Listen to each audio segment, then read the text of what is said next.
नई air hostess की एक सहकर्मी उसे जबरदस्ती धक्का देकर कैप्टन आर्यन मेहरा के ऑफिस में बंद कर देती है और बाहर से ताला लगा देती है। लड़की दरवाजा पीटती रहती है, जोर जोर से मदद के लिए चिल्लाती है, लेकिन रात होने के कारण कोई उसे बाहर नहीं निकालता। नई सहकर्मी ऐसा इसलिए करती है ताकि कोई घोटाला, स्कैंडल बने, लड़की की बदनामी हो और कैप्टन उससे नफरत करके उसे नौकरी से निकाल दे। ऑफिस में फंसी लड़की स्नेहा शर्मा मजबूरी में वहीं किसी कोने में सो जाती है। उसी रात देर से ड्यूटी खत्म कर कैप्टन आर्यन अपने ऑफिस लौटता है। वह देखता है कि दरवाजा बंद है। चाबी से खोलकर अंदर आता है, चारों तरफ देखता है, कुछ अजीब नहीं लगता। वह कपड़े उतार कर सीधे बेड पर लेट जाता है। उसे जरा भी अंदाजा नहीं होता कि उसी बेड पर कोई और भी सो रहा है। अगली सुबह वही चालाक सहकर्मी तुरंत मैनेजमेंट को खबर देती है और कई लोगों को साथ लेकर हंगामा करती हुई कैप्टन के ऑफिस पहुंचती है। वह आग में घी डालते हुए कहती है, पहले ही दिन ये लड़की कैप्टन को फंसाने लगी है। ऐसी औरत कंपनी का नाम खराब कर देगी।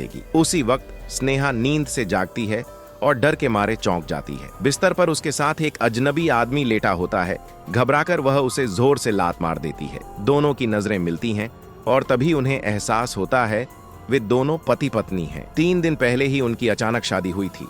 कैप्टन आर्यन, जो 30 साल तक सिंगल रहा, हाल ही में विदेश से भारत लौटा था। उसकी ड्रामेबाज माँ शारदा मेहरा उसे शादी के जाल में फंसा देती है। पोते की चाह में शारदा एक एयरलाइन द्वारा आयोजित मैट्रिमोनियल इवेंट में जाती है, जहां एक ठग उसे घेर लेता है। वह झूठे वादों से कहता है, 99,800 रुपए दीजिए, आज ही बहू घर ले जाइए। बेटे की शादी के लिए शारदा पैसे देने ही वाली होती है कि तभी स्नेहा बैंक कार्ड छीन लेती है और ठगों के सबूत दिखाकर उन्हें भगा देती है। स्नेहा की बहादुरी से शारदा बहुत प्रभावित होती है और मन ही मन तय कर लेती है कि यही उसकी बहू बनेगी। वह अपने बेटे आर्यन को सिक्योरिटी गार्ड बनकर दिखने को कहती है ताकि लड़की का स्वभाव परखा जा सके। वह स्नेहा से कहती है, मेरा बेटा सिर्फ 3,000 रुपये सैलरी वाला गार्ड है, क्या तुम उससे मिलना चाहोगी? तभी गार्ड की वर्दी में आर्यन सामने आ जाता है। शारदा दोनों को देखकर खुश हो जाती है। अचानक शारदा सीने पर हाथ रखकर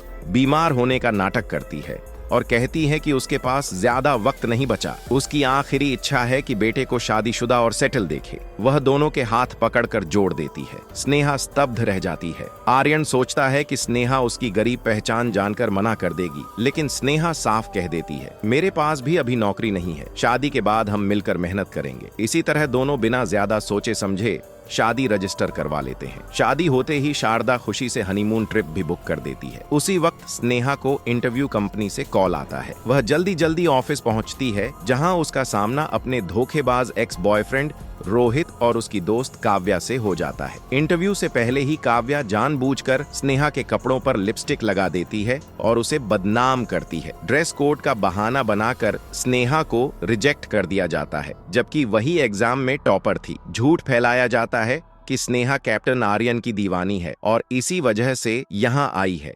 मैनेजमेंट उसे मौका नहीं देता, लेकिन दूसरी तरफ आर्यन को शक होता है कि टॉपर लड़की को ऐसे कैसे निकाल दिया गया। स्नेहा खुद आकर सच्चाई बताती है। पहचान छुपाने के लिए आर्यन अपने दोस्त के जरिए उसे दोबारा इंटरव्यू दिलवाता है। स्नेहा को नौकरी मिल जाती है। ऑफिस में लोग फुसफुसाने लगते हैं, जरूर कैप्टन से सेटिंग है। फिर अफवाह उड़ाई जाती है कि स्नेहा रात में कैप्टन के ऑफिस में गई थी। कंपनी उस पर जुर्माना और केस की धमकी देती है। तभी शारदा मेहरा वहां पहुंचती है और सब पर बरस पड़ती है, तुम मेरी बहू को तंग कर रहे हो। सब चौंक जाते हैं। ये कैप्टन आर्यन की मां हैं और स्नेहा उनकी पत्नी। सच सामने आते ही सबके चेहरे उतर जाते हैं। आर्यन आगे आकर कहता है, मेरी मां को कुछ हुआ तो मैं किसी को नहीं छोड़ूंगा। नेक्स्ट पार्ट के लिए सब्सक्राइब करें।